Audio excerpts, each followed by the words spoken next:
Thank you for joining me. I'm going to carry on reading from Waldo Emerson's book. He wrote essays on spiritual ideas, spiritual insights. I'm going to carry on page 329.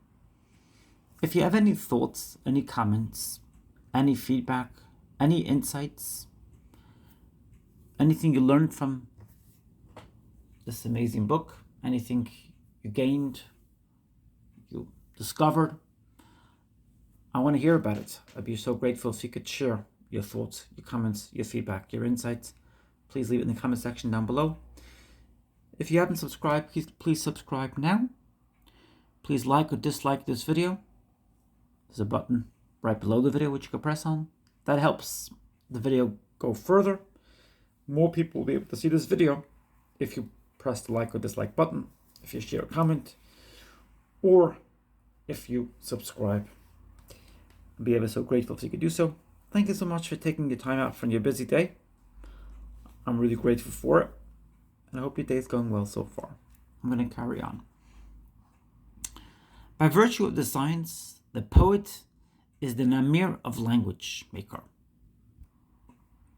naming things sometimes after their appearance, sometimes after their essence, and giving to every one its own name and not another's, thereby rejoicing the intellect which delights in detachments or boundary.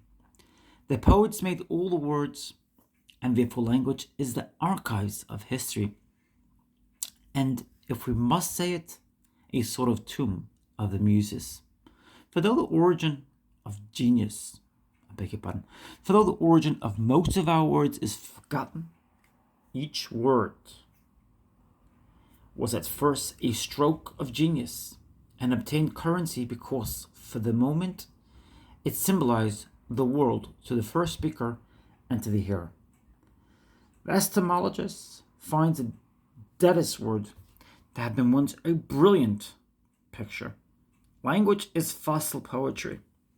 As the limestone of the continent consists of infinite masses of the shells of animalcules, so language is made up of images or tropes, which now, in their secondary use, have long ceased to remind us of their poetic origin. But the poet names a thing because he sees it, or comes one step nearer to it than any other. The expression or naming is not art, but a second nature, grown out of the first, as a leaf out of a tree. What we call nature is a certain self-regulated motion or change. And nature does all things by her own hands, and does not leave another to baptize her, but baptizes itself. And this through metamorphosis again. I remember that a certain poet describes it to me thus: genius is the activity which repairs the decades of things, whether wholly or partly of a material and finite kind. Nature through all her kingdoms ensures herself. Nobody cares for planting the poor fungus, so she shakes down from the gills of one agaric countless spores, any one of which, being preserved, transmits new billions of spores tomorrow or next day. The new agaric of this hour has a chance which the old one had not. This atom of seed is thrown into a new place, not subject to the accidents which destroyed its parent 2 rods off. She makes a man, and having brought him to ripe age, she will no longer run the risk of losing this wonder at a blow, but she detaches from him a new self, that the kind may be safe from accidents to which the individual is exposed. So when the soul of the poet has come to ripeness of thought, she detaches and sends away from it its poems or songs, a fearless, sleepless, deathless progeny, which is not exposed to the accidents of the weary kingdom of time, a fearless, vivacious offspring, clad with wings. Such was the virtue of the soul out of which they came, which carry them fast and far, and infix them irrecoverably into the hearts of men. These wings are the beauty of the poet's soul.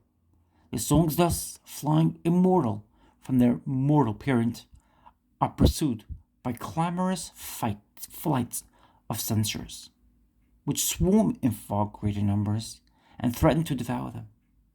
But these last are not winged. At the end of a very short leap, they fall plump down and rot, having received from the souls out of which they came no beautiful wings. But the melodies of the poet ascend and leap and pierce into the deeps of infinite time.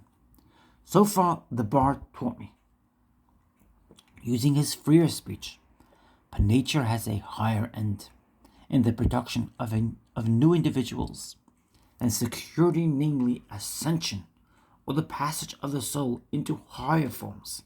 I know my younger days in the sculptor who made the statue of a youth, which stands in the public garden. He was, as I remember, unable to tell directly what made him happy or unhappy, but by wonderful indirections he could tell. He rose one day, according to his habit, before the dawn, and saw the morning break, grand as the eternity out of which it came. And for many days after, he strove to express this tranquility, and lo, his chisel had fashioned out of marble the form of a beautiful youth. Phosphorus, whose aspect is such that it is said all persons who look on it become silent.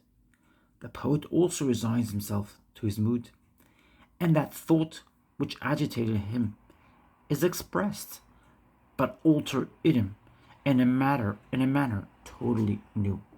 The expression is organic, or the new type, which things themselves take on liberty.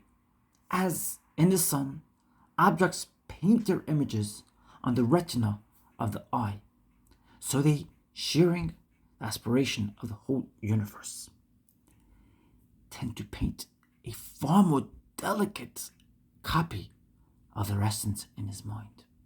Like the metamorphosis of things into higher organic forms is their change into melodies. Over everything stands its demon or soul, and the form of the thing is reflected by the eye. So the soul of the thing is reflected by a melody. The sea, the mountain ridge, Niagara, and every flower bed pre-exists or super-exists in precantations which sail like odors in the ear. And when any man goes by with an ear sufficiently fine, he overhears them and endeavors to write down the notes without diluting or depraving them, and herein the legitimation of criticism. In the mind's faith that the poems are a corrupt version of some text in nature, which they ought to be made to tally.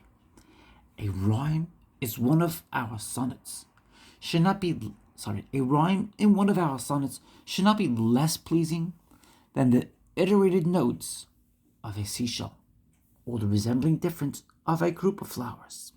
The peering of the birds is an idyll, not tedious as our idylls are, a tempest in a rough ode, without falsehood or rant a summer, with its harvest sown, reaped and soared, is an epic song, subordinating how many admirably executed parts.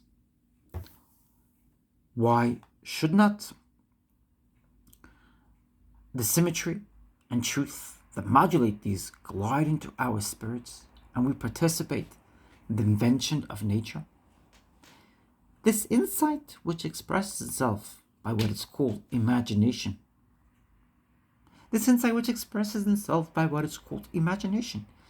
is a very high sort of seeing, which does not come by study, but by the intellect being where and what it sees, by sharing the path of circuit of things through forms, and so making them translucid to others. The path of things is silent. Will they suffer a speaker to go with them? A spy they will not suffer. A lover, a poet, is the transcendency of their own nature. Him they will suffer. The condition of true naming on the poet's part is his resigning himself to the divine aura which breathes through forms and accompanying that.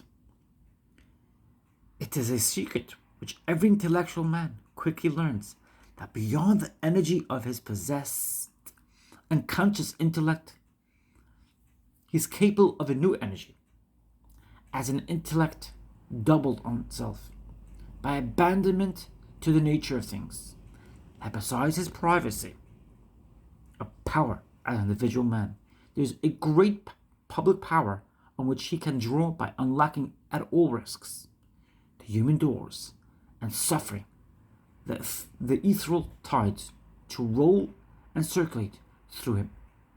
Then he is caught up into the life of the universe.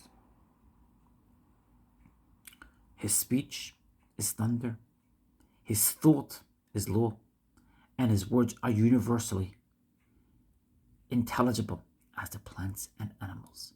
The poet knows that he speaks adequately then only when he speaks somewhat widely, or, quote, with the flower of the mind, end quote.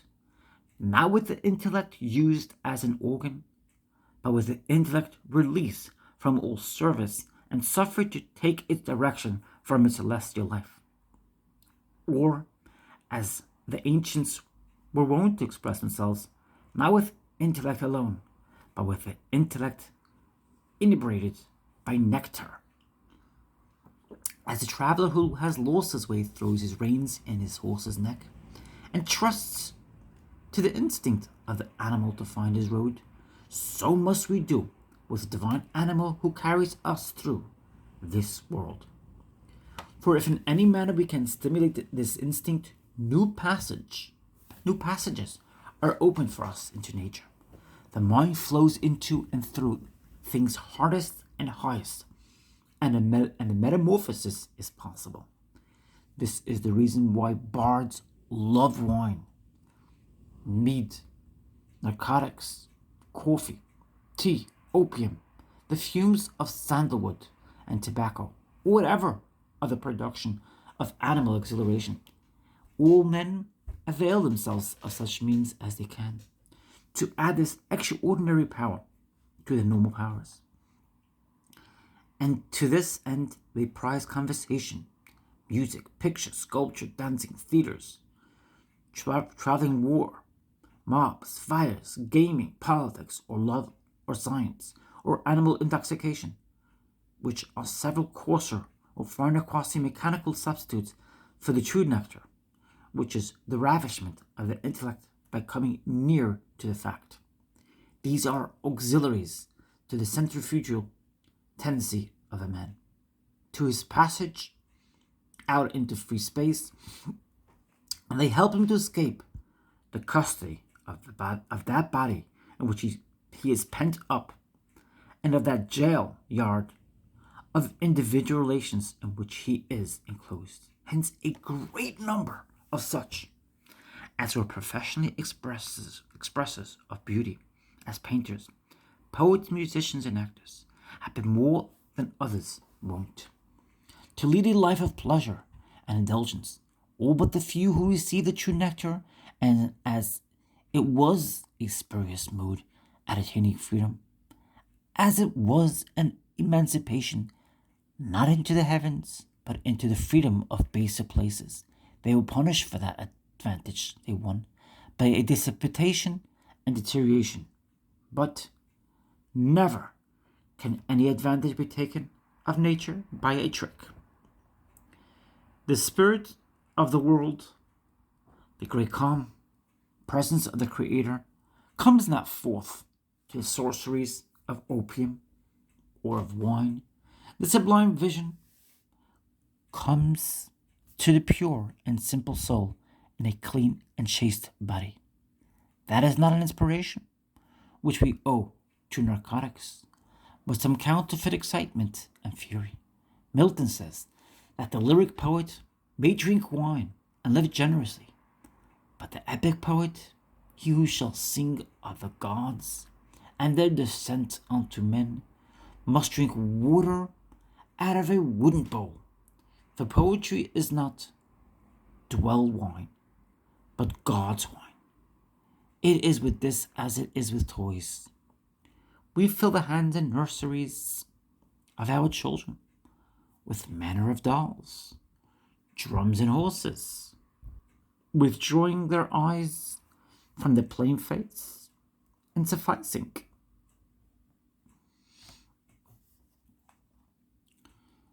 Objects of nature, the sun and moon, the animals, the water and stones, which should be their toys. So the poet's habit of living should be set on a key so low that the common influences should delight him. His cheerfulness should be the gift of the sunlight. The air should suffice for his inspiration.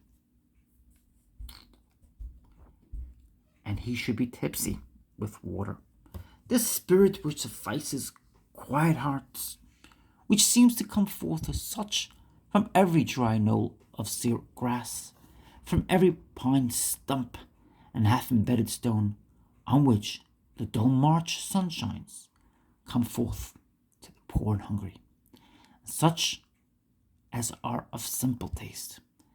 If thou fill thy brain with Boston and New York, with fashion and covetousness, and wilt stimulate thy jaded senses with wine and French coffee, thou shalt find no radiance of wisdom in the lonely waste of the pine woods. If the imagination intoxicates the poet, it is not an active in other men. The metamorphosis excites in the beholder an emotion of joy. The use of symbols has a certain power of emancipation and exhilaration for all men. We seem to be touched by a wand which makes us dance and run about happily. Like children, we are like persons who came out of a cave or cellar into the open air. This is the effect on us of tropes, fables, oracles, and all poetic forms. Poets are thus liberating gods. Men have really got a new sense and found within their world another world, or nest of worlds. For the metamorphosis once seen, we divine that it does not stop. I will not now consider how much this makes the charm of algebra and mathematics, which also have their tropes, but it is felt in every definition. As when Aristotle defines space to be an immovable vessel in which things are contained, or when Plato defines a line to be a flowing point, or figure to be a bound of solid, and many like. What a joyful sense of freedom we have when Vitruvius announces the old opinion of artists that no architect can build any house well who does not know something of anatomy. When Socrates in Charmides tells us that the soul is cured of its maladies by certain incantations, and that these incantations are beautiful reasons from which temperance is generating in souls. When Plato calls the world an animal, and Timaeus affirms that the plants also are animals, or affirms a man to be a heavenly tree, growing with his root, which is his head, upward, and as George Chapman following him writes, quote, an hour tree of man, whose nervy root springs in his top, end quote. When Orpheus speaks of Hoerinus as, quote, the white flower which marks extreme old age, end quote, When Proclus calls the universe the statue of the intellect, when Chaucer in his praise of gentle ease compares good blood in mean condition to fire, which though carried to the darkest house, betwixt this and a moment, and the mount of Caucasus, will yet hold its natural office and burn as bright as if 20,000 men did it behold. When John saw in the apocalypse the ruin of the world through evil, and the stars fall from heaven as the fig tree casteth her untimely fruit. When Aesop reports the whole catalogue of common daily relations through the masquerade of birds and beasts, we take the cheerful hint of the immortality of our essence and its versatile habit and escapes. As when the gypsies say of themselves, quote, "It is in vain to hang them. They cannot die." End quote. The poets are thus liberating God. The ancient British bards had for the title of their border, quote, "Those who are free throughout the world," end quote. They are free, and they make free. An imaginative book renders us much more service at first by stimulating us through its tropes. Then afterward, when we arrive at the precise sense of the author, I think nothing is of any value in books, excepting the transcendental and extraordinary. If a man is inflamed and carried away by his thought to that degree that he forgets the authors and the public, and heeds only this one dream, which holds him like an insanity, let me read his paper, and you may have all the arguments and histories and criticism, all the value which attaches to Pythagoras, Paracelsus, Cornelius, Agrippa, Cardan, Kepler, Swedenborg, Schelling, Oken, or any other who introduces questionable facts into his cosmogony, as angels, devils, magic astrology, palmistry, mesmerism, and so on, is the certificate we have of departure from routine, and that there is a new witness, that it also is the best success in conversation, the magic of liberty, which puts the world like a ball in our hands. How cheap even the liberty then seems. How mean to study. When an emotion communicates to the intellect the power to sap and upheave nature, how great the perspective.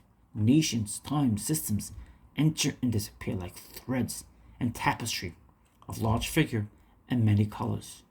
Dream delivers us to dream, and while the drunkenness lasts, we will sell our bed, our philosophy, our religion, and our opulence. There's good reason why we should prize this liberation. The fate of the poor shepherd who, blinded and lost in the snowstorm, perishes in a drift within a few feet of his cottage door, is an emblem of the state of man. On the brink of the waters of life and truth, we are miserably dying.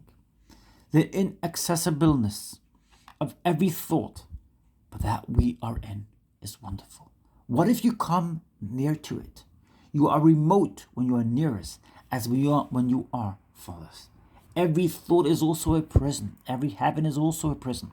Therefore we love the poet, the inventor, who in any form, whether in an ode or in an action, or in looks and behavior, has yielded us a new thought. He unlocks our chains and admits us to a new scene. The emancipation is dear to all men, and the power to impart, as it must come from the greater depth and scope of thought, is a measure of intellect. Therefore, all books of the imagination endure, all which ascend to that truth that the writer sees nature beneath him, and uses it as his exponent.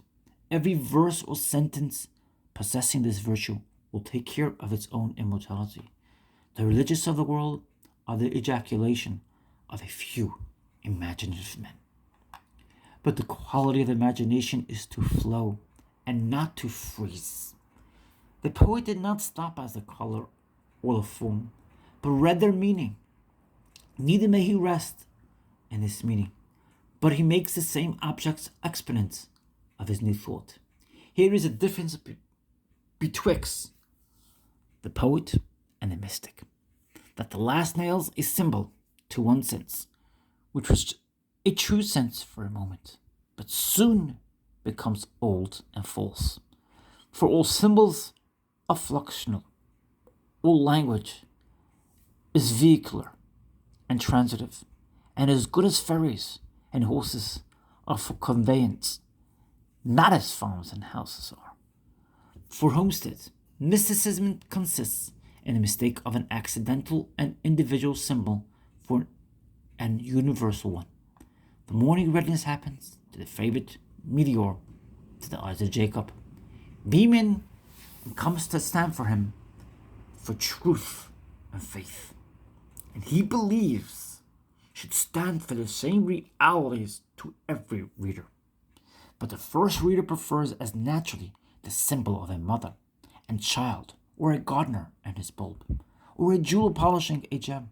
Either of these, or of a myriad more, are equally good to the person to whom they are significant. Only they must be held tightly, and be very willingly translated into the equivalent terms with others which others use. And the mystic must be steadily told, all that you say is just as true without the tedious use of that symbol as with it. Let us have little algebra instead of trite rhetoric, universal signs instead of these village symbols, and we shall both be gainers. The history of hierarchies seems to show that all religious error consisted in making this symbol too stark and solid, and was at last nothing but an excess of the organ of language. Swedenborg, of all men in the recent ages, stands eminently for the translator of nature into thought. I do not know the man in history to whom things stood so uniformly for words. Before him the metamorphosis continually plays.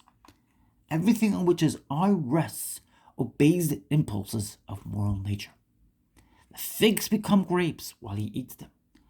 When some of his angels affirmed a truth, the laurel twig which they held blossomed in their hand. The noise, which at a distance appears like gnashing and thumping, on coming nearer was found to be the voice of disputants. The men in one of his visions, seen in heavenly light, appeared like dragons and seemed in darkness, but to each other they appeared as men. And when the light from heaven shone into their cabin, they complained of the darkness and were compelled to shut the window, what they might see. There was this perception in him which makes the poet or seer an object of awe and terror, namely, that the same man of society of men may wear one aspect to themselves and their companions, and a different aspect to higher intelligences. Certain priests, whom describing as conversing very learnedly together, appeared to the children who were at some distance like dead horses, and many the like misappearances. And instantly the mind inquires whether these fishes under the bridge, yonder oxen in the pasture, those dogs in the yard, are immutably fishes. Oxen and dogs are only so appear to me, and perchance to themselves appear upright men, and whether I appear as a man to all eyes. The Brahmins and Pythagoras propounded the same question, and if any poet has witnessed the transformation, he doubtless found it in harmony with various experiences. We have all seen changes as considerable in wheat and caterpillars. He is the poet, and shall draw us with love and terror, who sees through the flowing vest from nature and can declare it. I look in vain for the poet whom I describe.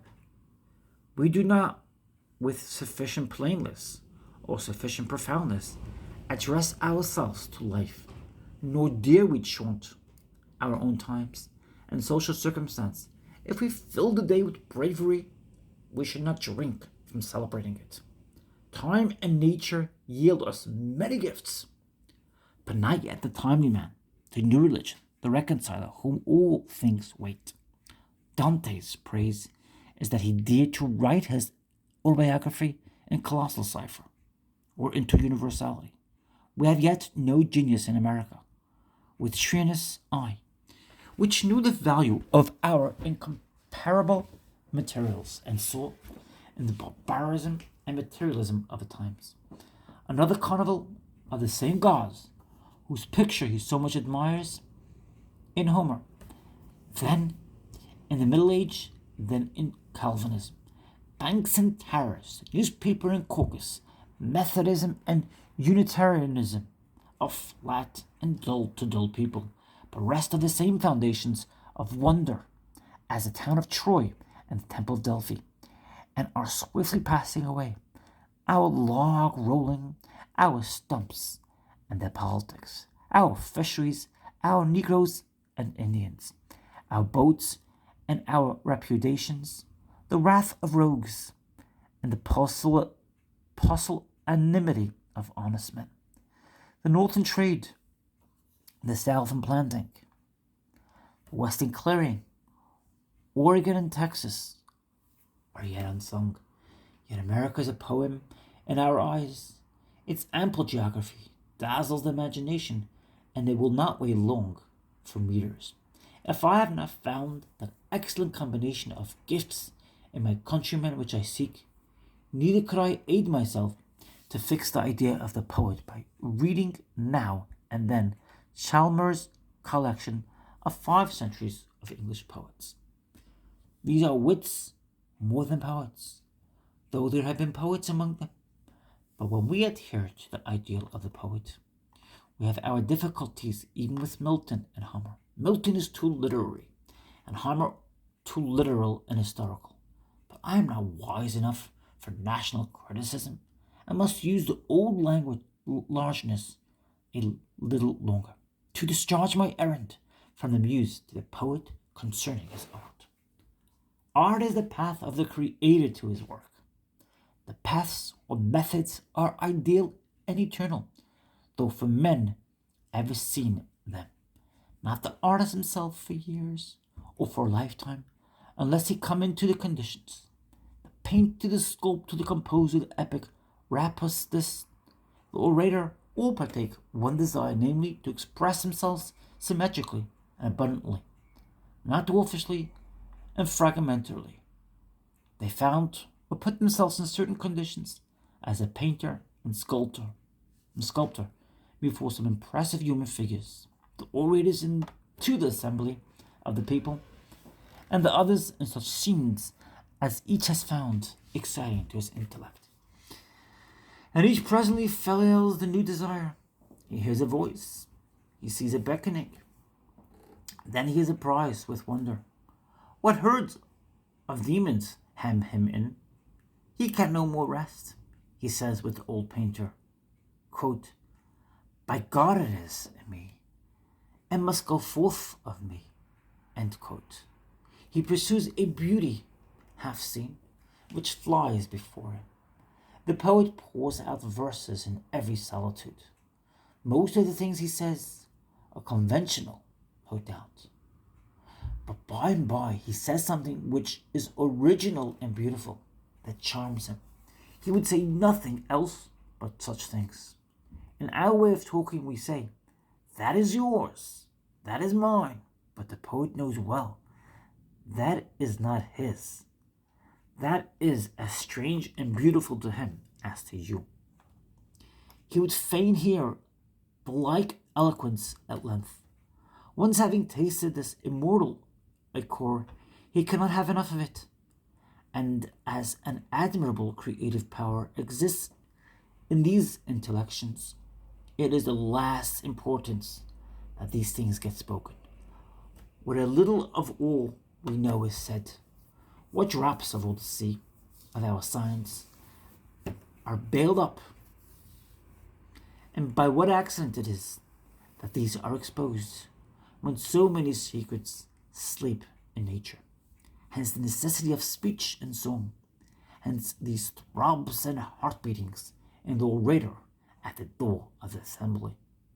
To the end, namely, that thought may be ejaculated as logos or word. Doubt not, O poet, but persist. Say it is in me, and shall out. Stand there, balked and dumb, stuttering and stammering, hissed and hooted. Stand and strive, until at last rage roar out of thee that dream power which every night shows thee in thine own, a power transcending all limit and privacy, and by virtue of which a man is the conductor of the whole river of electricity. Nothing walks or creeps, or grows or exists, which must not in turn arise and walk before him as exponent of his meaning. Comes he to that power, his genius is no longer exhaustible. All the creatures, by pairs and by tribes, pour into his mind, as into Noah's ark, to come forth again to people a new world. This is like the stock of air for our respiration, or for the combustion of our fireplace, not in measure of gallons, but entire atmosphere if wanted. And therefore the rich poets, as Homer, Chaucer, Shakespeare, and Raphael, have obviously no limits to their works except the limits of their lifetime, and resemble a mirror carried through the street, ready to render an image of every created thing. O poet, a new nobility is conferred in groves and pastures, and not in castles, or by the sword blade any longer. The conditions are hard but equal. Thou shalt leave the world, and know the muse only. Thou shalt not know any longer the times, customs, graces, politics, or opinions of men, but shalt take all from the muse.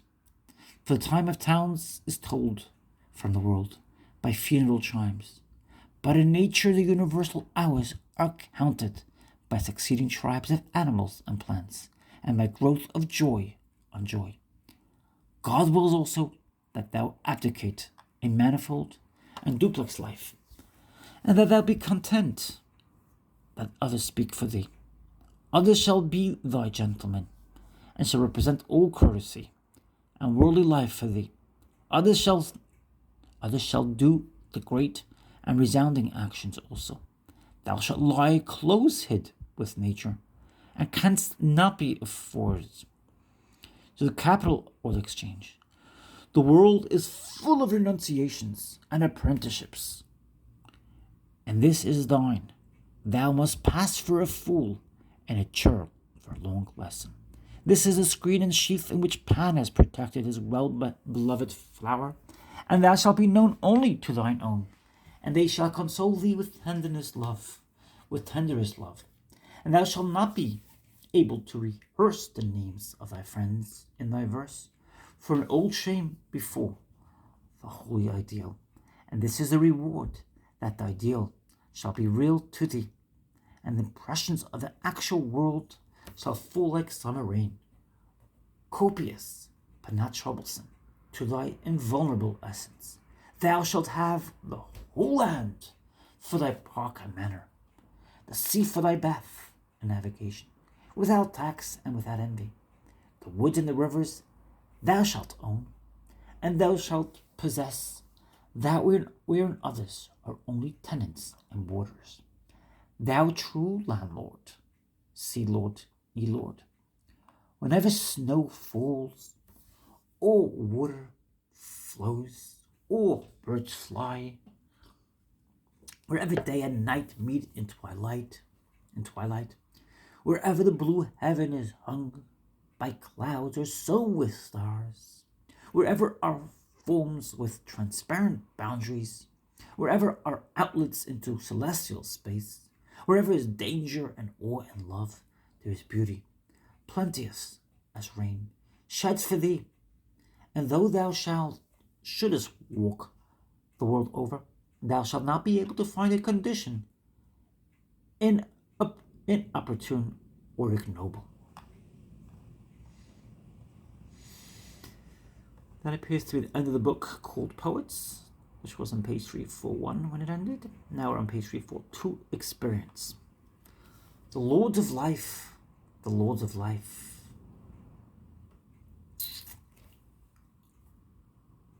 I think it goes together. The Lords of Life, I think it's read horizontally. The Lords of Life, the Lords of Life, some to see, some to be guessed. I saw them pass. They marched from east to west. In their own guise, little man, least of all, like and unlike, among the legs of his guardians tall, portly and grim, walked about with puzzled look. Youth and surprise him by the hand near nature took. Surface and dream, nearest nature strong and kind.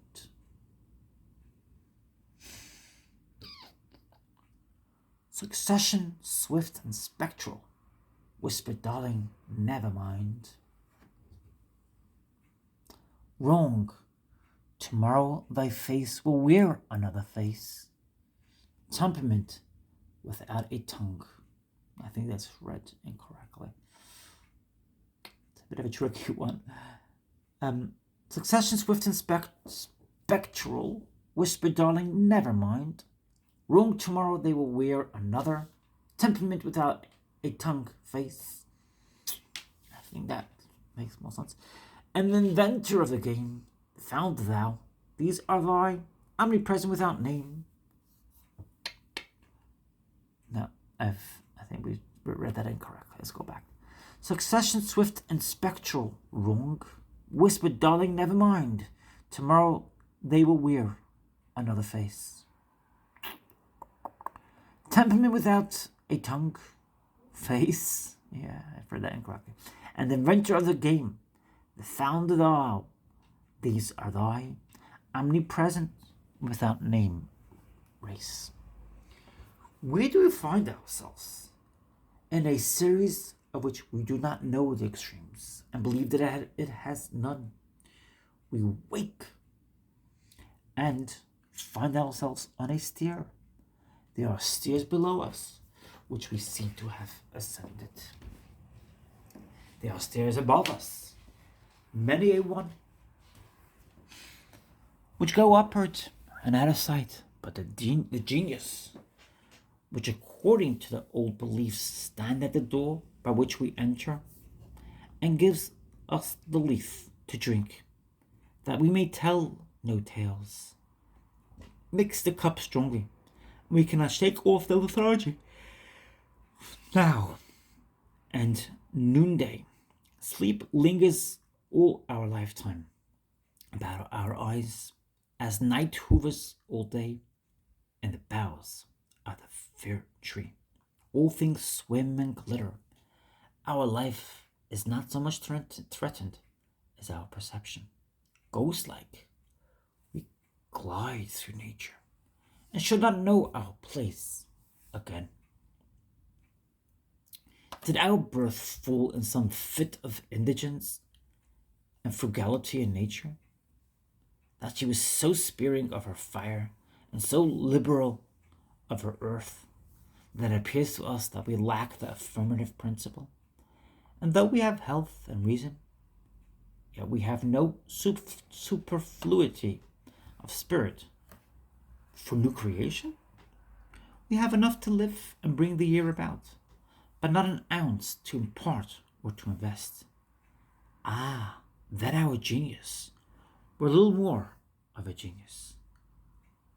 We are like millers of the lower level of a stream, when the factories above them have exhausted the water. We too fancy that the upper people must have raised their dams. If any of us knew what we were doing or where we are going, then when we think we best know, we do not know today whether we are busy or idle. In times when we thought ourselves indolent, we have afterwards discovered that much was accomplished, and much was begun in us.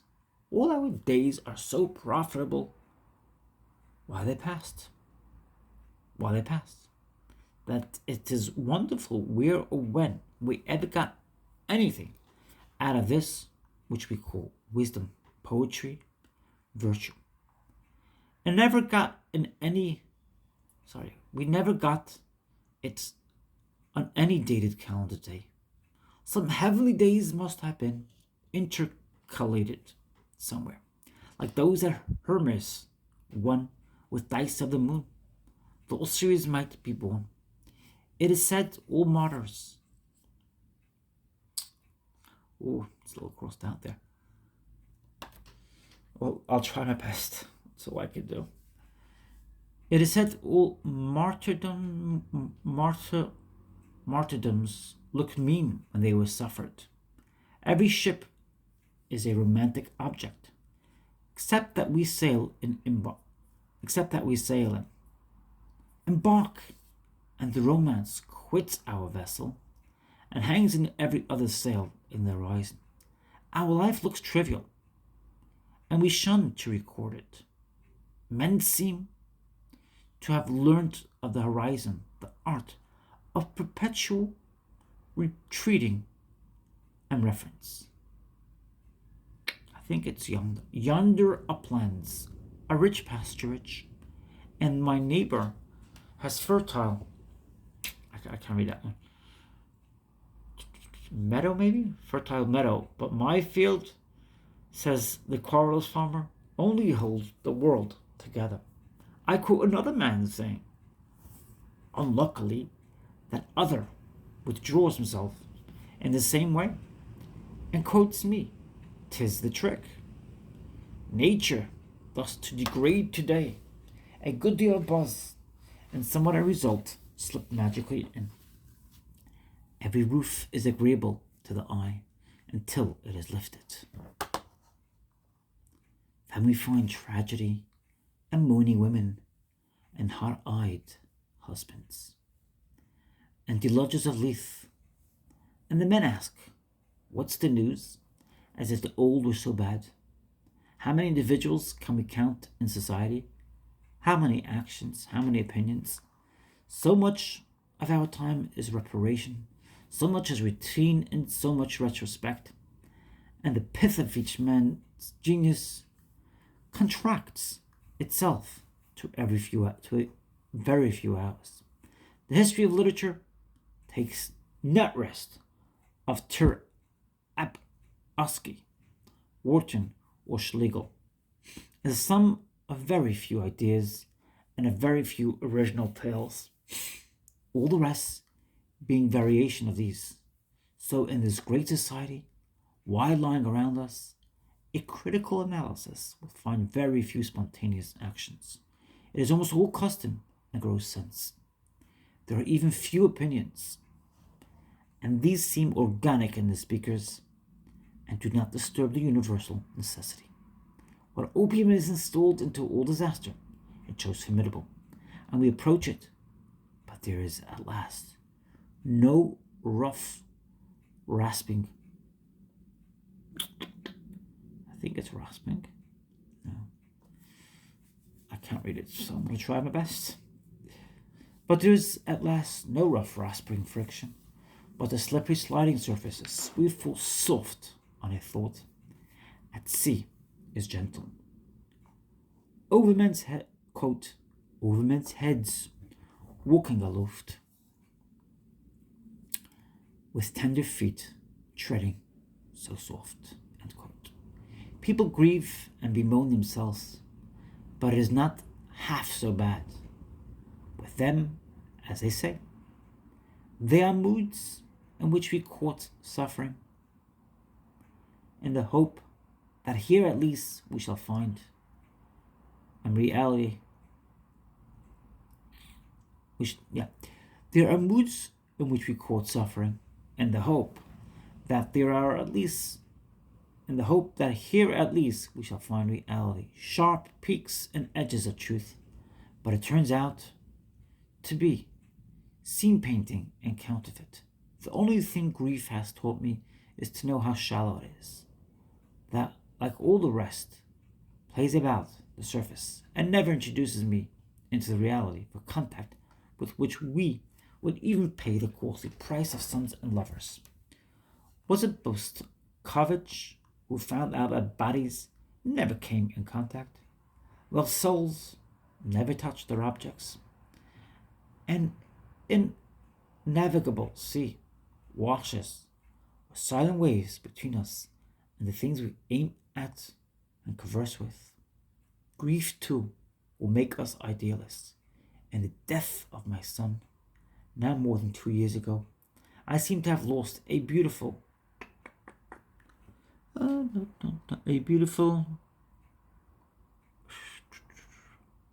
can't read that word, established more. I cannot get it nearer to me. If tomorrow I should be informed of the bankruptcy of my principal debtors, the loss of my property will be a great inconvenience to me, perhaps, for many years. But it would not leave me as it found me, neither better nor worse. So it is with this calamity. It does not touch me. Something which I fancy was a part of me, which could not be torn away without hearing me, nor enlarged without enriching me, falls off from me and leaves no scar. It was Caedicus. I grieve that grief can teach me nothing, nor carry me one step into real nature. The Indian who is laid under a curse that the wind should not blow on him, no water flow to him, no fire burn him, is a type of a soul. These events are summer rain, and we the para coats that shed every drop. Nothing is left us now but death. We look to that with a grim satisfaction, saying, there at least, in reality, that will not dodge us. I take the evanescence and lubricity of both objects, which lets them slip through our fingers then when we clutch hardest, to be the most unhandsome part of our condition. Nature does not like to be observed, and likes that we should be her fools and playmates. We may have the sphere for our cricket ball, but not a berry for our philosophy. Direct strokes she never gave us power to make. All our blows glance, all our sights, all our hits are accidents. Our relations to each other are oblique and casual. Dream delivers us to dream, and there's no end to illusion. Life is a train of moods like a string of beads, and we pass through them, and as we pass through them, they prove to be many-colored lenses which paint the world their own hue, and each shows only what lies in its focus. From the mountain you see the mountain. We animate what we can, and we see only what we animate. Nature and books belong to the eyes that see them. It depends on the mood of the man whether he shall see the sunset or the fine poem. There are always sunsets, and there is always a genius, but only a few hours so serene that we can relish nature or criticism. The more or less depends on structure or temperament. Temperament is the iron wire on which the beats are strung. Of what use is fortune or talent to a cold and defective nature? Who cares what sensibility or discrimination a man has at some time shown? If he falls asleep in his chair, or if he laugh and giggle, or if he apologizes, or is infected with egotism, or thinks of his dollar, or cannot go by food, or has gotten a child in his boyhood. Of what use is genius if the organ is too convex or too concave, and cannot find a focal distance within the actual horizon of human life? Of what use if the brain is too cold or too hot, and the man does not care enough for results to stimulate him, to experiment and to hold him up in it. Or if the web is too finely woven, too irritable by pleasure and pain, that life stagnates from too much reception without due outlet of what used to make heroic vows of amendment, if the same old lawbreaker is to keep them. What share can the religious sentiment yield, when that is suspected to be secretly dependent on the seasons of the year and the state of the blood? I knew a witty physician who found the creed and the biliary duct, and used to affirm that if there was a disease in the liver, the man became a Calvinist. Let me read that again because I'm not sure if I'm understanding. I knew a witty physician who found the creed in the biliary duct, and used to affirm that if there was disease in the liver, the man became a Calvinist, and if that organ was sound, he became a Unitarian. Very mortifying is the reluctant experience that some unfriendly excess or imbecility neutralizes the promise of genius. We see young men who owe us a new world so readily and lavishly. They promise, but they never acquit the debt. They die young and dodge the account, or if they live, they lose themselves in the crowd. Temperament also enters fully into the system of illusions and shuts us in a prison of glass which we cannot see. There's an optical illusion about every person we meet. In truth, they are all creatures of given temperament, which will appear in a given character whose boundaries they will never pass. But we look at them, they seem alive, and we presume there's impulse in them. In the moment, it seems impulse. In the year, in the lifetime, it turns out to be a certain uniform tune which the revolving barrel of a music box must play. Men resist the conclusion in the morning, but adopt it as the evening wears on. The temper prevails over everything of time, place, and condition, and is inconsumable in the flames of religion. Some modifications the moral sentiment avails to impose, but the individual texture holds its dominion. If not to bias the moral judgments, to fix the measure of activity and of enjoyment. If thus express the law as it is, read from the platform or of ordinary life, but must not leave it without noticing the capital exception. For temperament is a power which no man willingly hears anyone praise but himself. On the platform of physics, we cannot resist the contracting influence of so-called science.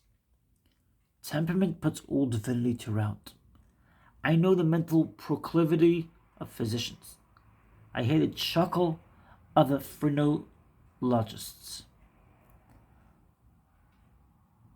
Theoretic kidnappers and slave drivers, they esteem each man the victim of another, who wins him round his finger by knowing the law of his being, and by such cheap signboards as the color of his beard or the slope of his occiput. Reads the inventory of his fortunes and character. The grossest ignorance does not disgust like the impudent knowingness. The physicians say they are not materialists, but they are. Spirit is matter reduced to an extreme thinness. Oh, so thin. But the definition of spiritual should be that which is its own evidence. What notions do they attach to love? What to religion? One would not willingly pronounce these words in their hearing and give them the occasion to profane them. I saw a gracious gentleman who adapts his conversation to the form of the head of the man he talks with. I fancied that the value of life lay in its inscrutable possibilities. The fact that I never know in addressing myself to a new individual, what may before me. I carry the keys of my castle in my hand, ready to throw them at the feet of my Lord. Whenever and in what disguise soever he shall appear, I know he is in the neighborhood, hiding among vagabonds. Shall I preclude my future by taking a high seat and calmly adapting my conversation to the shape of heads? When I come to that, the doctor shall buy me for a cent. But sir, medical history, the report to the institute, the proven facts. I distrust the facts and the inferences. Temperament is the veto of limitation. Power in the Constitution. Let me repeat that. I distrust the facts and the inferences. Temperament is the veto of limitation. Power in the Constitution. Very justly applied to restrain an opposite excess in the Constitution, but absurdly offered as a bar to original equity. When virtue is in presence, all subordinate powers sleep, on its own level or in view of nature. Temperament is final. I see not, if one be once caught in this trap of so-called sciences, any escape for the man from the links of the chain of physical necessity. Given such an embryo, such a history must follow. On this platform, one lives in a sty of sensualism and would soon come to suicide. But it is impossible that the creative power should exclude itself into every intelligence. There is a door which is never closed, through which the Creator passes. The intellect, seeker of absolute truth, or the heart, lover of absolute good, intervenes for our succor. And at one whisper of these high powers, we awake from infectial struggles with this nightmare. We hurl it into its own hell and cannot again contract ourselves to be so. We hurl it into its own hell and cannot again contract ourselves to so base a state. The secret of the illusionaries is in the necessity of a succession of moods or objects. Gladly we would anchor, but the anchorage is quicksand. This onward trick of nature is too strong for us. Pari si movió. Rather, pero si movió. When at night I look at the moon and stars, I seem stationary, and they too hurry. Our love of the real draws us to permanence. But health of body consists in circulation, and sanity of mind, and variety or facility of association. We need change of objects. Dedication to one thought is quickly odious. We house with the insane and must humor them. Then conversation dies out. Once I took such delight in Montagne, I thought I should not need any other book. Before that, in Shakespeare, then in Plutarch, then in Plotinus, at one time in Bacon, afterwards in Goethe, even in Betime. But now I turn the passage of either of them languidly. Whilst I still cherish their genius, so with pictures, each will bear an emphasis of attention at once, when it cannot retain, though we fain would continue to be pleased in that manner. How strongly I have felt of pictures, that when you have seen one well, you must take your leave of it. You shall never see it again. I've had good lessons from pictures, which I have since seen without emotion or remark. A deduction must be made from the opinion which even the wise express on a new book of occurrence.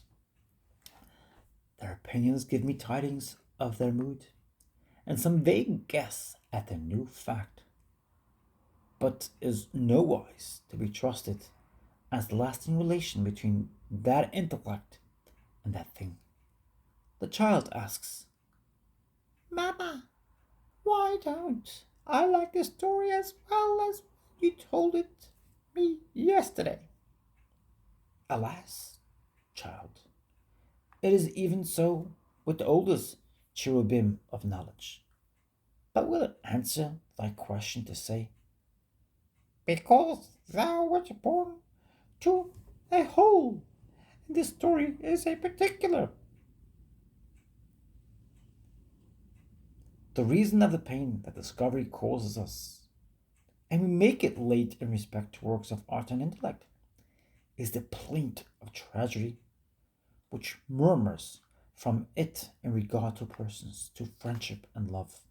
The immobility and absence of elasticity which we find in the arts, we find with more pain in the artist. There is no power of expansion in man. Our friends early appeared to us as representatives of certain ideas, which they never pass or exceed. They stand on the brink of the ocean of thought and power, but they never take the single step that would bring them there. A man is like a bit of Labrador spar, which has no lustre, as you turn it in your hand until you come to a particular angle. Then it shows deep and beautiful colors. There's no adaptation of universal applicability in men, but each has his special talent. And the mastery of successful men consists in adroitly keeping themselves where and when that term shall be oftenest to be practiced. We do what we must and call it by the best names we can, and would fain have the praise of having intended the result which ensues. I cannot recall any form of man who is not superfluous. Let me try to read that right. I cannot recall any form of man who is not superfluous sometimes. But it is not this pitiful? Life is not worth the taking to do tricks in. Of course, it needs the whole society to give the symmetry we seek. The party-colored wheel must revolve very fast to appear white. Something is earned too by conversing with so much folly and defect. In fine, whoever loses, we are always of the gaining party. Divinity is behind our failures and follies also. I'm sorry about that. The plays of children are nonsense, but very educative nonsense. So it is with the largest and solemnest things, with commerce, government, church, marriage, and so with the history of every man's bread, and the ways by which he is to come by it.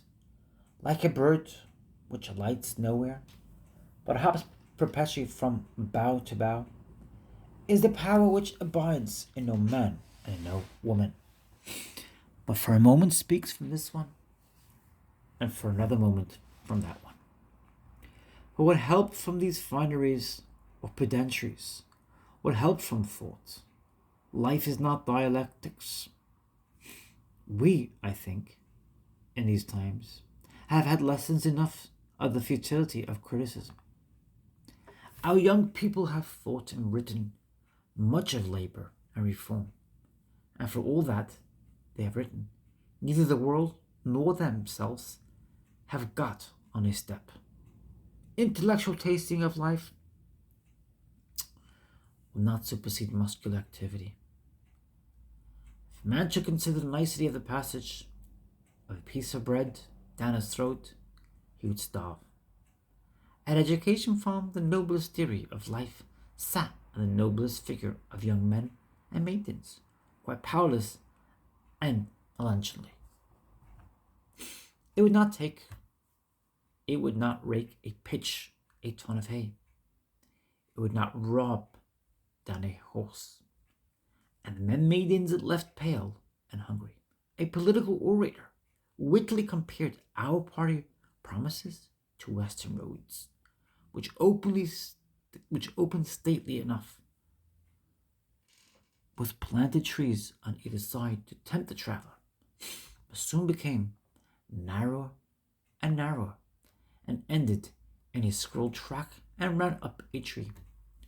So does culture with us. It ends in headache. Unspeakably sad and barren does life look to those who a few months ago were dazzled with the splendor of the promise of the times. Let me repeat that. Unspeakably sad and barren does life look to those who a few months ago were dazzled with the splendor of the promise of the times. Quote, there is now no longer any right course of action, nor any self-devotion left among the ironies. End quote. Objections and criticism we have had our fill of. There are objections to every course of life, and action and the practical wisdom infers as indifferency from the omnipresence of objection. The whole frame of things preaches indifferency. Do not craze yourself with thinking, but go about your business anywhere. Life is not intellectual or critical, but sturdy. Its chief good is for well-mixed people who can enjoy what they find without question. Nature hates peeping, and our mothers speak her very sense when they say, children, eat your victuals, and say no more of it. End quote. To fill the hour that is happiness, to fill the hour and leave no crevice for repentance or an approval. We live amid surfaces, and the true art of life is to skate on them. Under the oldest, moldiest conventions, a man of native force prospers just as well as in the newest world, and that by a skill of handling and treatment, he can take hold anywhere. Life itself is a mixture of power and form. It will not be at the least excess of either. To finish the moment, to find the journey's end in every step of the road. To live the greatest number of good hours in wisdom is wisdom. It is not the part of men, but of fanatics or of mathematicians, if you will to say that. The shortness of life considered, it is not worth caring whether for so short a duration we were sprawling in want or sitting high. Since our office is with moments, let us husband them. 5 minutes today are worth as much to me as 5 minutes in the next millennium. Let us be poised and wise, and our own today. Let us treat the men and women well. Treat them as if they were real. Perhaps they are. Men live in their fancy, like drunkards, whose hands are too soft and tremulous for successful labor. It is a tempest of fancies, and the only ballast I know is a respect to the present hour. Without any shadow of doubt, amidst this vertigo of shows and politics, I settle myself over the firmer in the creed. Then we should not, I postpone and refer and wish, but do bread justice where we are, by whomsoever we deal with, accepting our actual companions and circumstances, however humble or odious, as mystic officials to whom the universe has delegated its whole pleasure for us. If these are mean and malignant, the contentment, which is the last victory of justice, is a more satisfying echo to the heart than the voice of poets and the casual sympathy of admirable persons. I think that, however a thoughtful man may suffer from the defects and absurdities of his company, he cannot without affection deny to any set of men and women a sensibility to extraordinary merit. The coarse and frivolous have an instinct of superiority. If they have not a sympathy, and honour it in their blind, capricious way with sincere homage. The fine young people despise life, but in me, and in such as with me, are free from this dyspepsia, and to whom a day is a sound and solid good. It is a great excess of politeness to look scornful and to cry for company. I am grown by sympathy a little eager and sentimental. But leave me alone, and I should relish every hour and what it brought me. The potluck of the day, as hardly as the oldest gossip in the barroom, I am thankful for small mercies. I compared notes with one of my friends, who expects everything of the universe, and is disappointed when anything is less than the best. And I found that I begin at the other extreme, expecting nothing, and I'm always full of thanks for moderate goods. I accept the clangor and jangle of contrary tendencies. I find my account in sots and bores also. They give a reality to the circumjacent picture, which such a vanishing, meteorous appearance can ill spare. In the morning, I awake and find the old world, wife, babes, and mother, Concord and Boston, the dear old spiritual world, and even the dear old devil, not far off. If we will take the good we find, asking no questions, we shall have heaping measures. The great gifts are not got by analysis. Everything good is on the highway. The middle region of our being is the temperate zone. We may climb into the thin and cold realm of pure geometry and life of science, or sink into that of sensation. Between these extremes is the equator of life, of thought, of spirit, of poetry, a narrow belt. Moreover, in popular experience, everything good is on the highway. A collector peeps into all the picture shops of Europe for a landscape of Pusian, a crayon sketch for Salvator, but the Transfiguration, the Last Judgment, the Communion of Saint Jerome, and what are as transcendent as these are on the walls of the Vatican. The Uffizi or the Louvre, where every footman may see them, to say nothing of nature's pictures, in every street of sunsets and sunrises every day, and the sculpture of the human body never absent. A collector recently bought at public auction in London for 157 guineas an autograph of Shakespeare. But for nothing a schoolboy can read Hamlet and can detect, I'll repeat that. A collector recently bought at public auction in London for 157 guineas an autograph of Shakespeare. But for nothing a schoolboy can read Hamlet and can detect secrets of highest concernment, yet unpublished therein. I think I will never read any but the commonest books, the Bible, Homer, Dante, Shakespeare, and Milton. Then we are impatient of so public a life and planet, and run hither and thither for nooks and secrets. The imagination of delights in the woodcraft of Indians, trappers, and bee hunters, we fancy that we are strangers, and so intimately domesticated in the planet as the wild man and the wild beast and bird.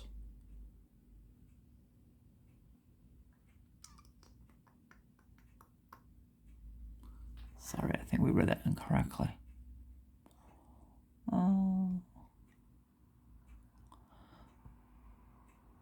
that was That's right. But exclusion reaches them also, reaches the climbing, flying, gliding, feathered and four-footed man, fox and woodchuck, hawk and snipe and bittern, when nearly seen, have no more root in the deep world than man, and are just such superficial tenants of the globe. Then the new molecular philosophy shows astronomical interspaces betwixt atom and atom, shows that the world is all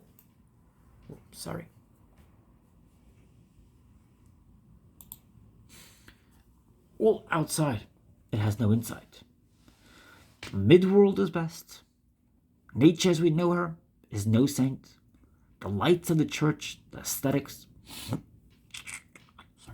gentos and corn eaters, she does not distinguish by any favor. She comes eating and drinking and sinning. Her darlings, the great, the strong, the beautiful, are not children of our law. Do not come out of the Sunday school, nor weigh their food, nor punctually keep the commandments.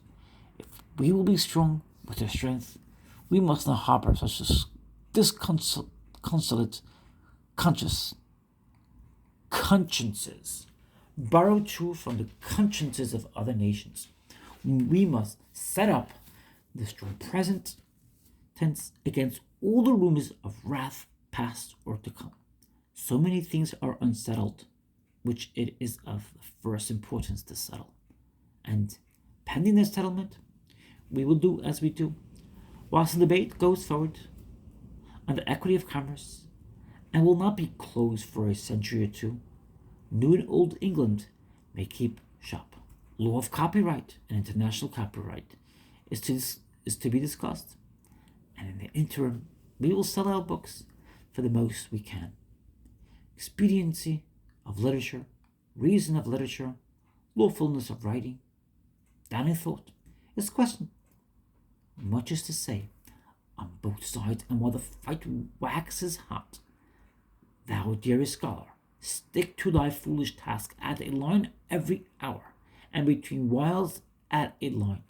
Right to hold land, right of property is disputed, and the conventions convene, and before the vote is taken, dig away in your garden and spend your earnings as a waif or godsend to all serene and beautiful purposes. Life itself is a bubble, and skepticism and a sleep without a sleep. Grant it, and as much more as they will. But thou, God's darling, heed thy private dream. Thou wilt not be dismissed in this scorning and skepticism. There are enough of them. Stay there in thy closet, and toil until the rest are agreed what to do about it.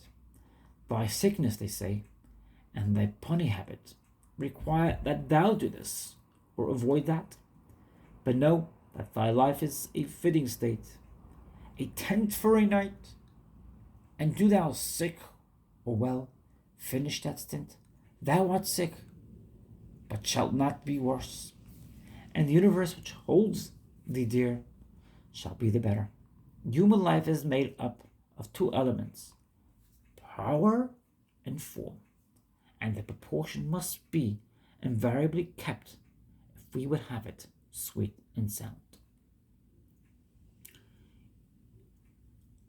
Each of these elements in excess makes a mischief as hurtful as its defect. Everything runs to excess. Every good quality is noxious if unmixed, and to carry the danger to the edge of ruin. Mature causes each man peculiarity to superabound. Here among the farms we adduce the scholars as examples of this treachery. They are nature's victims of expression.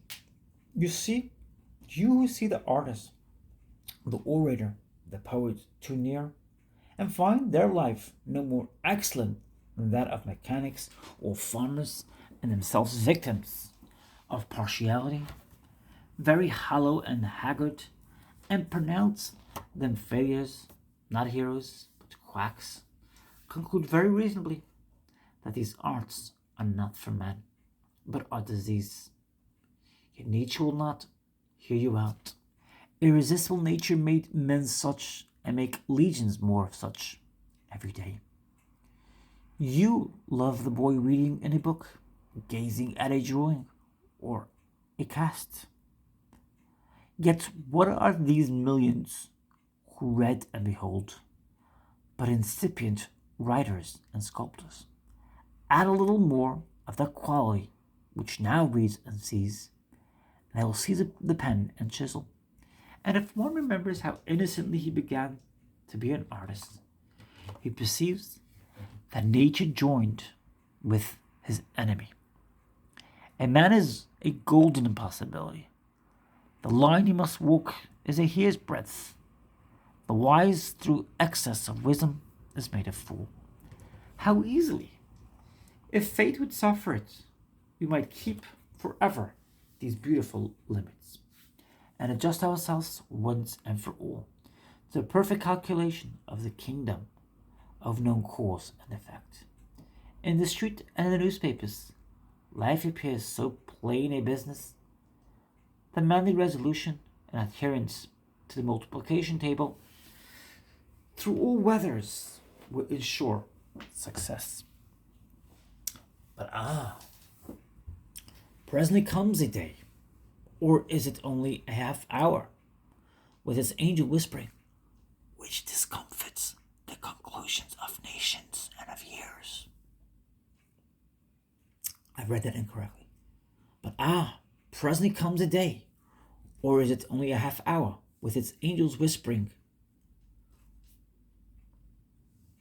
which discomforts the conclusions of nations, of years, and of years?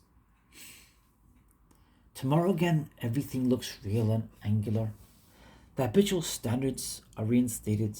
Common sense is as rare as genius. It is the basis of genius, and experience is hand and feet to every enterprise. And yet, he who should do his business on this understanding, will be quickly bankrupt. Power keeps quite another road than the turnpikes of choice and will, namely the subterranean and invisible tunnels and channels of life. It is ridiculous that we are diplomatists and doctors and consider people. There are no dupes like these. Life is a series of surprises. It would not be worth taking or keeping if it were not. God delights to isolate us every day and hide from us the past and the future. We would look about us, but with grand politeness, he draws down before us an impenetrable screen and pours sky and pure sky and other behind us.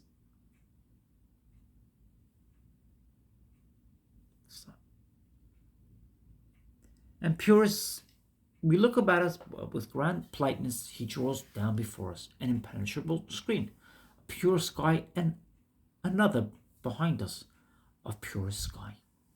You will not remember, he seems to say, and you will not expect. All good conversation, manners, and action come from a spontaneity which forgets usages and makes the moment great. Nature hates calculations. Her methods are salutary and impulsive. Man lives by impulse. Our organic movements are such, and the chemical and the ethereal agents are unadulterated and ultimate.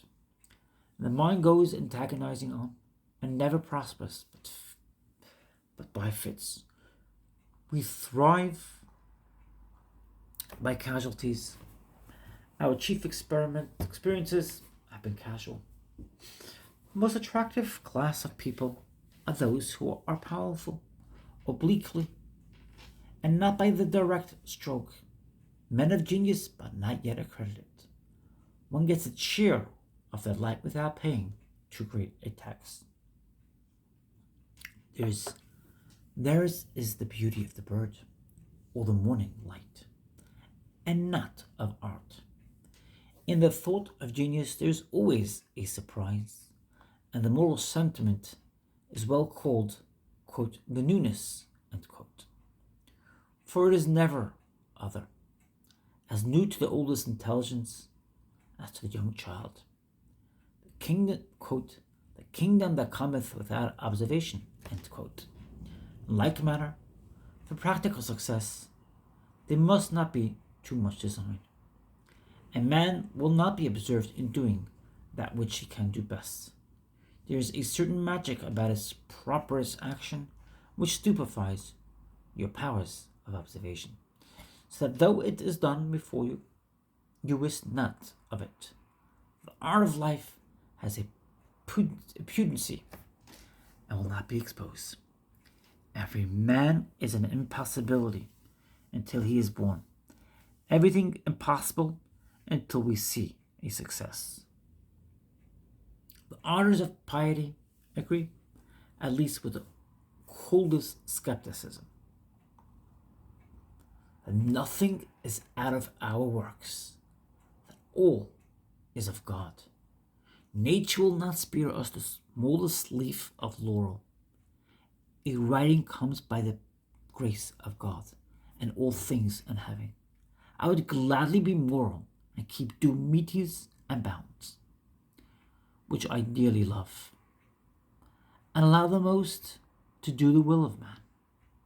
But I have set my heart on honesty in this chapter, and I can see nothing at last in successive failure than more or less a vital force supplied from the eternal. The results of life are uncalculated and uncalculable. The years teach more with the days. The years teach more which the days never know. The persons who compose our company converse and come and go, and design and execute many things, and somewhat come of it all, but an unlooked for result. The individual is always mistaken. He designed many things and drew in other persons, as coadjutors, quarreled with some or all, blundered much, and something is done. We are a little advanced, but the individual is always mistaken. It turns out somewhat new and very unlike what he promised himself. The ancients struck with this irreducibleness of the elements of human life to calculation, exalted chance into a divinity, but, that is to say, too long at the spark, which glitters truly at one point, but the universe is warm with the latency of the same fire. The miracle of life will not be expounded, but will remain a miracle. Introduces a newer element in the growth of the embryo. Sir Everard Home, I think, noticed that the evolution was not from one central point, but coacted from 3 or more points. Life has no memory. That which proceeds in concession must be remembered, but that which is coexistent or ejaculated from a deeper cause, as yet far from being conscious, knows not its own tendency. So it is with us, now skeptical or without unity, because immersed in forms and effects, all seeming to be of equal yet hostile value. And now religious, whilst in the reception of spiritual law, bear with less distraction. Bear with these distractions. With this courteous growth of the parts, they will one day be members and obey one will. On that one will, on that secret cause, they sail our attention and hope. Life is hereby melted into an expectation or a religion. Underneath the inharmonious and trivial particulars is a musical perfection. The ideal journeying always with us.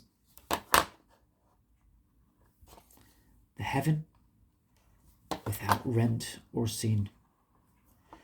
Do but observe the mode of our illumination. When I converse with a profound mind, or if at any time, being alone, I have good thoughts, I do not once arrive at satisfaction, as when being thirsty, I drink water, or go to the fire? Being cold? No. But I am at first apprised of my vicinity to a new and excellent region of life.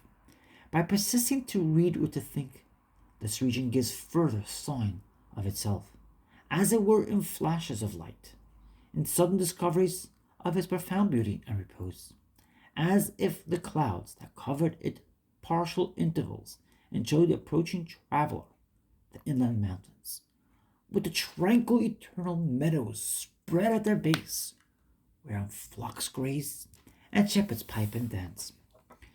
But every night from this realm of thought is felt as initial and promised as a sequel. I do not make it. I arrive there, and behold, what was there already I make. Oh no!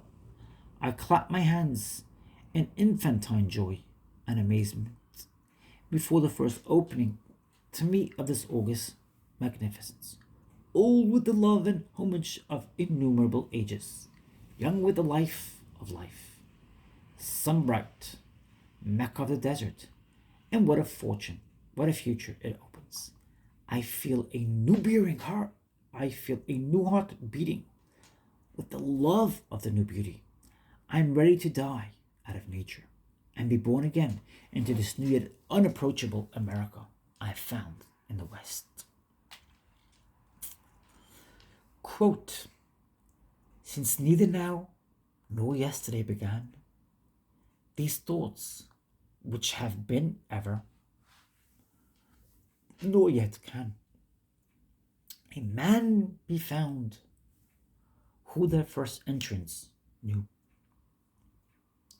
If I have discovered life as a flux of moods, I must now add that there is that in us which changes not, and which ranks all sensations and states of mind. The consciousness in each man is a sliding scale, which identifies him now with the first cause, and now with the flesh of his body. Life above life, in infinite degrees, the sentiment from which it sprung determines the dignity of any deed. And the question ever is, not what you have done or forborne, but at whose, I'm going to repeat that, the sentiment from which it sprung determines the dignity of any deed.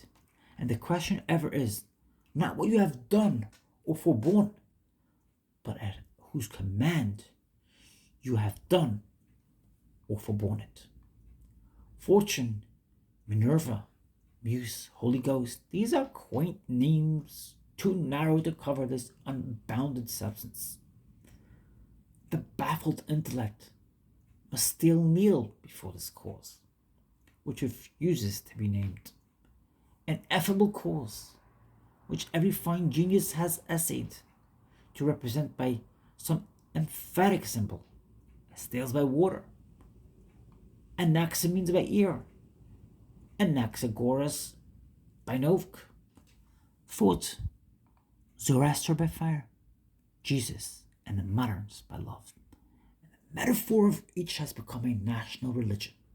The Chinese Mencius has not been the least successful in his generalization. Quote, I fully understand language, end quote, he said. End quote. He said, quote, and nourish well my vast flowing vigor, end quote. Quote, I beg to ask what you call fast flowing vigor, end quote. Said his companion. Quote, the explanation, replied Mencius, quote, is difficult. This vigor is extremely great, and the greatest degree unbending. Nourish it correctly and do it no injury, and it will fill up the vacancy between heaven and earth. This vigor accords with and assists justice and reason and leaves no hunger. In our more correct writing we give to this generalization the name of being, and thereby confess that we have arrived as far as we can go. Suffice it, for the joy of the universe, that we have not arrived at a wall, but at an interminable oceans. Our life seems not present so much as perspective, not for the fears on which is wasted, but as a hint of this fast flowing figure. Most of life seems to be mere advertisement of faculty. Information is given us not to sell ourselves cheap, that we are very great. I'll repeat that. Most of life seems to be mere advertisement of faculty. Information is given us not to sell ourselves cheap, that we are very great. So in particulars, our greatness is always in a tendency or direction, not in action. It is for us to believe in the rule, not in the exception. The noble are thus known from the ignoble. So accepting the leading of the sentiments is not what we believe concerning the immorality of the soul or the like, but the universal impulse to believe that the material circumstance and is the principal fact in the history of the globe. Shall we describe this cause as that which works directly? The spirit is not helpless or needful of mediate organs. It has plentiful powers and direct effects. I am explained without explaining. I am felt without acting. And where I am not, therefore all just persons are satisfied with their own praise. They refuse to explain themselves, and are content that no actions should do them that office. They believe that we communicate without speech and above speech, and that no right action of ours is quite unaffecting to our friends, at whatever distance, for the influence of action is not measured by miles. Why should I fret myself because a circumstance has occurred which hinders my presence where I was expected? If I am not at the meeting, my presence where I am should be as useful to a commonwealth of friendship and wisdom as would be my presence in that place. I exert the same quality of power in all places. The journeys of the mighty ideal before us. It never was known to fall into the rear.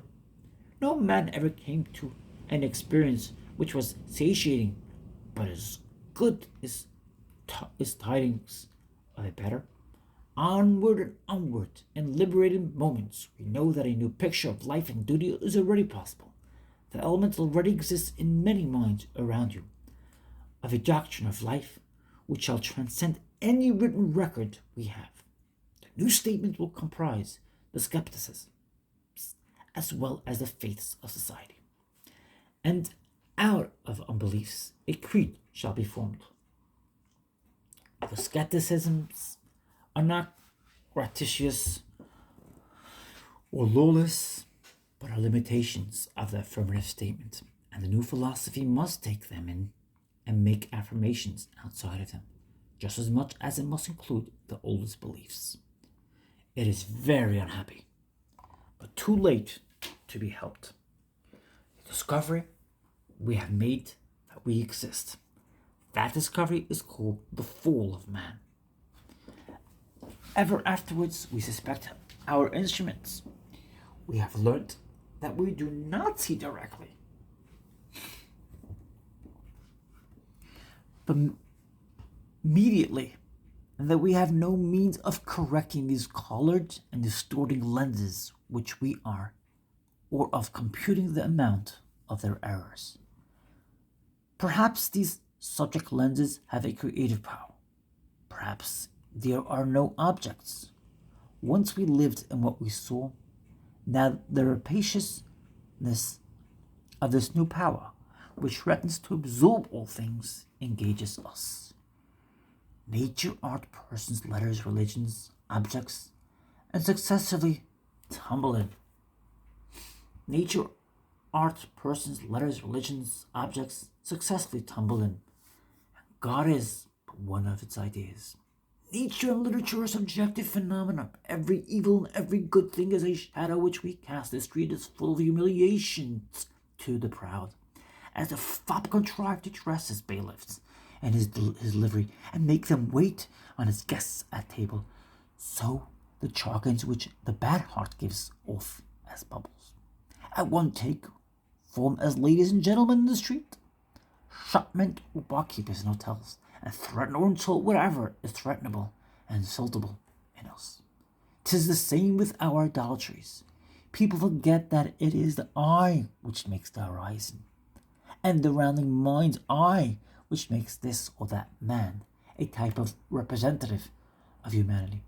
With the name of a hero or saint, Jesus, the quote, providential man, end quote, is a good man, and whom many people are agreed that these optical laws shall take effect by love on one part and by forbearance to press objection on the other part. It is for a time settled that we will look at him in the center of the horizon and ascribe to him the properties that will attach to any man to see. But the longest love or aversion has a speedy term. The great and crest of self, rooted in absolute nature, supplant all relative existence and ruins the kingdom of mortal friendship and love. Marriage, in what is called the spiritual world, is impossible because of the inequality between every subject and every object. The subject is the receiver of Godhead, and at every comparison must feel his being enhanced by that cryptic might. Though not in energy, yet by presence, this magazine of substance cannot be otherwise than felt, nor can any force of intellect attribute to the subject the proper deity which sleeps awakes forever in every subject. Never can love make consciousness and ascription equal in force. There'll be the same gulf between every me and thee as between the original and the picture. The universe is the bride of the soul. All private sympathy is partial. Two human beings are like globes, which can touch only in a point, and whilst they remain in contact, all other points of each of the spheres are inert. That turn must also come, and the longer a particular union lasts, the more energy of appetency the part not in unions acquire. Life will be imaged, but cannot be divided nor doubled. Any invasion of its unity would be chaos. The soul is not twin-born, but the only begotten. And though revealing itself as a child in time, child in appearance, is of a fatal and universal power, admitting no co-life. Every day, every act betrays the ill-concealed deity. We believe in ourselves as we do not believe in others. We permit all things to ourselves, and that which we call sin in others is experiment for us. It is an instance of our faith in ourselves that men never speak of crime as lightly as they think, or every man thinks a latitude safe for himself, which is now wise to be indulged to another. The act looks very differently on the inside or on the outside. It is quality and in its consequences. Murder in the murderer is no such ruinous thought as poets and romancers will have it. It does not unsettle him or fright him from his ordinary notice of trifles. It is an act quite easy to be contemplated, but in its sequel it turns out to be horrible, jangle and confounding of all relations, especially the crimes that spring from love seem right and fair from the actor's point of view, but when acted are found destructive of society. No man of last believes that he can be lost, or that crime in him is as black as in the felon, because the intellect qualifies, in our case, the moral judgments. For there is no crime to the intellect that is antinomian or hypernomian. The judge's law as well as fact. Quote, "It is worse than a crime. It is a blunder," end quote, said Napoleon, speaking the language of the intellect. To it, the world is a problem, and mathematics or the science of quantity, and leaves out praise and blame and all weak emotions. All stealing is comparative. If you come to absolutes, pray who does not steal. If you come to absolutes, pray who does not steal. Saints are sad because they behold sin. Even when they speculate from the point of view of the conscience and not the intellect, a confusion of thought. Sin, seen from the thought, is a diminution or less. Seen from the conscience or will, it is pravity or bad. The intellect names it. The intellect names its shade, absence of light and no essence. The conscience must feel it as essence, essential evil. That it is not. It has an objective existence, but no subjective. Thus, inevitably, does the universe wear our color, and every object falls successively into the subject itself. The subject exists. The subject enlarges. All things sooner or later fall into place. As I am, so I see. Use what language we will, we can never say anything but what we are. Hermes, Cadmus, Columbus, Newton, Bonaparte are the mind's ministers. Instead of feeling a poverty when we encounter a great man, let us treat the newcomer like a traveling geologist who passes through this state and shows us good slate, or limestone, or anthracite in our brush pasture. The partial action of each true mind in one direction is a telescope for the objects on which it is pointed. For every other part of knowledge is a push to the same extravagance. Ere the soul attains her due sphericity. Do you see that kitten chasing so prettily her own tail? If you could look with her eyes, you might see her surrounded with hundreds of figures, performing complex dramas with tragic and comic issues, long conversations, many characters, many ups and downs of fate. And meantime, it is only puss and her tail. How long before our masquerade will end its noise of tambourines, laughter, and shouting? And we shall find it was solitary performance, a subject and an object. It takes so much to make the galvanic circuit complete. But magnitude adds nothing. What imports it whether it is Kepler and the sphere, Columbus and America? A reader in his book, or puss with your tail.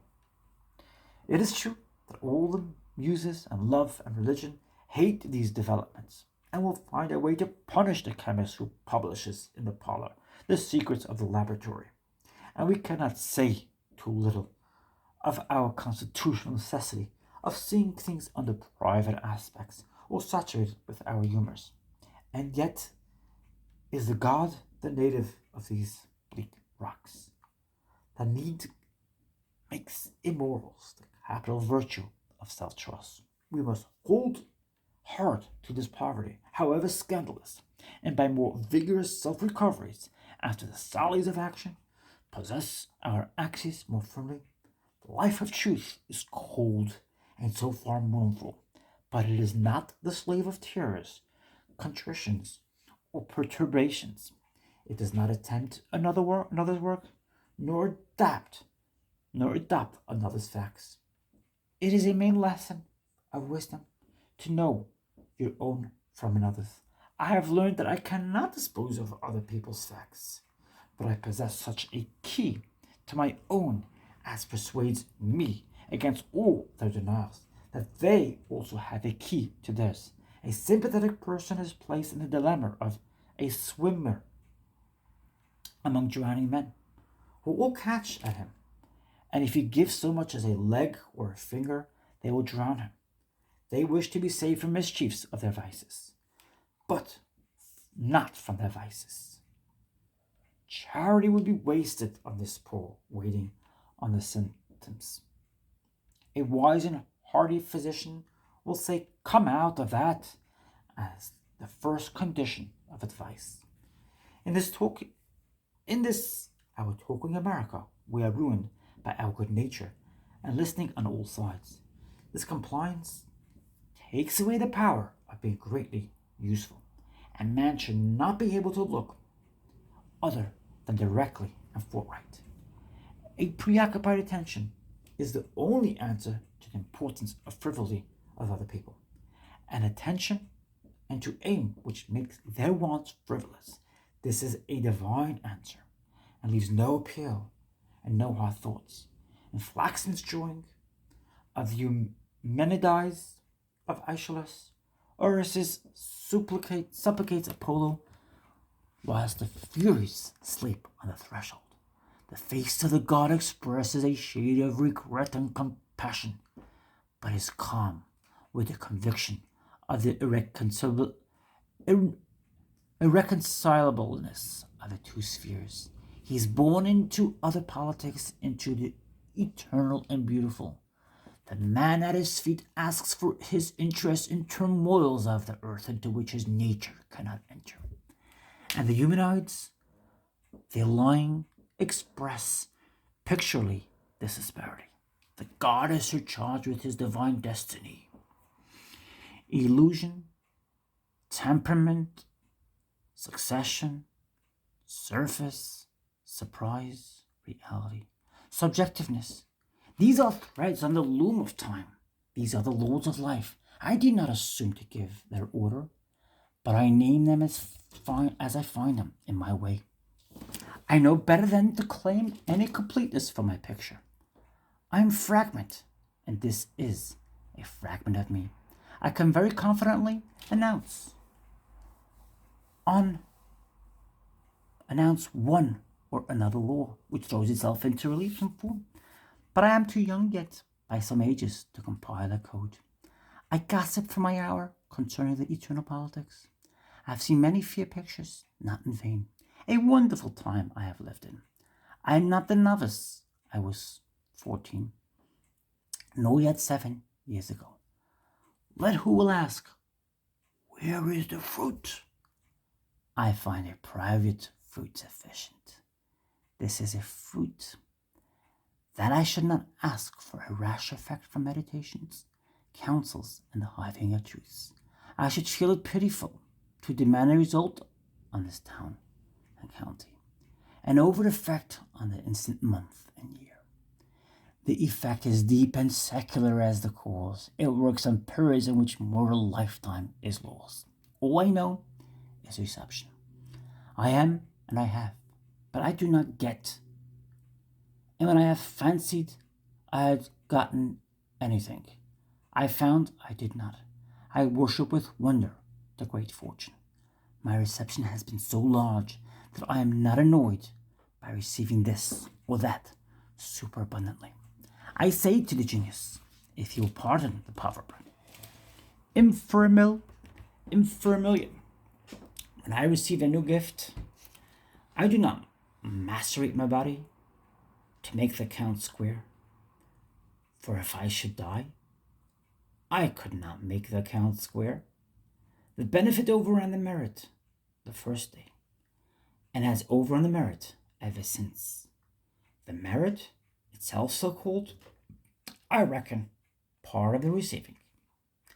Also that hankering after an over or practical effect seems to me an apostasy. In good earnest, I am willing to spare this most unnecessary deal of doing. Life wears to me a visionary face. Hardest, roughest action is visionary also. It is but a choice between soft and turbulent dreams. People disparage knowing and the intellectual life and urge doing. I am very content with knowing. If only I could know. That is an august entertainment, and would suffice me a great while. To know a little would be worth the expense of this world. I hear always the law of Adrastia, quote, that every soul which has acquired any truth should be safe from harm until another period, end quote. I know that the world I converse with in this city and in the farms is not the world I think. I observe that difference, and shall observe it. One day I shall know the value and law of this discrepance. But I have not found that much was gained by manipular attempts to realize the world of thought. Many eager persons successfully make an experiment in this way and make themselves ridiculous. They acquire democratic manners, the foam at the mouth they hate and deny. Worse, I observe that in the history of mankind there is never a solitary example of success, taking their own test of success. I say this polemically, or in reply to the inquiry, why not realize our world? But far from me the despair which prejudges the law by a paltry empiricism, since there never was a right endeavor, but it succeeded. Patience and patience we shall win at the last. We must be very suspicious of the deceptions of the element of time. It takes a good deal of time to eat or to sleep, and to earn $100, and a very little time to entertain a hope and an insight which becomes the light of our life. We dress our garden, eat our dinners, discuss the household with our wives, and these things make no impression of forgotten next week, but in the solitude to which every man is always returning, he has a sanity and revelations which, in his passage into new worlds, he will carry with him. Never mind the ridicule, never mind the defeat. Up again, old heart? It seems to say, there's victory yet for old justice, and the true romance which the world exists to realize will be of transformation of genius into practical power. That is the end of the book, Experience, on page 364. We're going to carry on the next video, page 365, on a book called Character. I shall meet you on the next video. Thank you for joining me for this exercise. Thank you for taking the time out of your busy day to join me on this exercise of reading this amazing book on spirituality. Please share your thoughts, your comments, your feedback. Do the ideas resonate with you? What do you think of the ideas I've just read? I look forward to hearing from you. I do apologize that at times I couldn't read properly. The words were not the words were not there. They simply weren't. There was like a gap. I apologize for that. Please leave me your feedback, your comments, your insights. I look forward to hearing from you. Subscribe if you haven't already. Press the like or dislike button. I appreciate it. Have a lovely day. I shall meet you on the next video. Sending you lots of love.